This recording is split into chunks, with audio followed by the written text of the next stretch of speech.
Мистер Холмс, эмнеге мынчалык маанайыңызсыз? Иә, Катуу ойго баткансыз го дейм. дал ушундай үлпөт тою 3 адамдын өлүмү менен аяктаган кылмыш ишин бетин ачканын эстеп кеттим. Болгондо да ошол тойдун ээлери болгон келин күйөө жана ошол келиндин бир тууган сиңдисинин өлүмү менен аяктаган. Кудай сакта, башка нерсе жөнүндө эстесе болбойт белем? Неге именно ошол тойду? Тиги көк костюмчан кишини көрдүңүз да. Костюмуна жабышкан кыл, күрөң туфли, дал ошол өлгөн күйөө баланын кийимине окшош болуп жатпайбы? Муну менен эмнени айткыңыз келип жатат? Ушул адам киллерди ойлоп жатасызбы? Жок, албетте.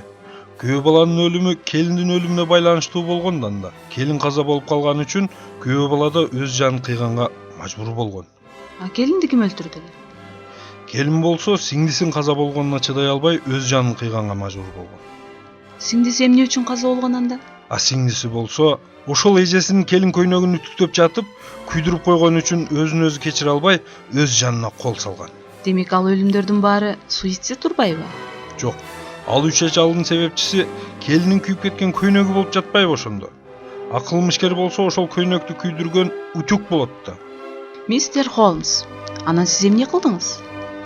Кылмыш болгон жерден изин жашырып кете электе утюгту колго түшүрдүм да өмүр бою эркинен ажыратып түрмөнүн төрүнө жайландым. Вау! Эмне деген керемет адамсыз, мистер Холмс. Мындай кылмыштардын дагы бири акыркы күндөрү Кыргыз Республикасында да катталбадыбы? Чындап элеби?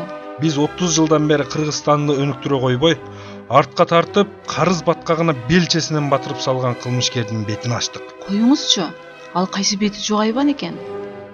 Ал деген ким болмок эле? Ал деген атак алыска кеткен айтылуу Конституция экен. Демек Кыргызстандын душманы анын өзүнүн конституциясы бекен? Тилекке каршы ошондой. Конституцияны эми тез колго түшүрүп камап жок кылышыбыз керек. Балким конституцияда кус берем десечи? Кус берем десе, муну деле эркиндикке жон кое берүүгө туура келет. Ошондо туура эле болобу? Албетте туура. Касташуу карапайым элге жарашат. А биз деген элиталарбыз. Элита болгон соң достошуу жолу менен гана чечишибиз керек бүт баарын.